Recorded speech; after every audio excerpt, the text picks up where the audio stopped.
কবরস্থানের যে পেট্রোলিয়াম না ওইটা ইসের সাথে তাদের জন্য কি বিজনেস এটা দিয়ে আবার বাড়ে থেকে সরাই গেছে। ক্যান্সারটা যেটা এটা হলো 200 টাকার ক্যান্সার সবচেয়ে জটিল যেটা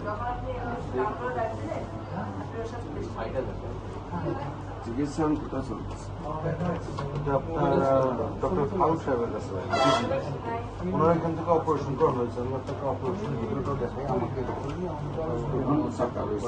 হ্যাঁ এখানে একটা আপনার অপারেশনটা পিত্তথলিতে করছে। মূলত টিউমারগুলো হচ্ছে সরি মূত্রথলি। ওইখানে 7-8টা টিউমার ছিল। হ্যাঁ ওটাও আছে। তারপরে আপনার মালা আছে ভালো হওয়া তখন তো আল্লাহ আল্লাহ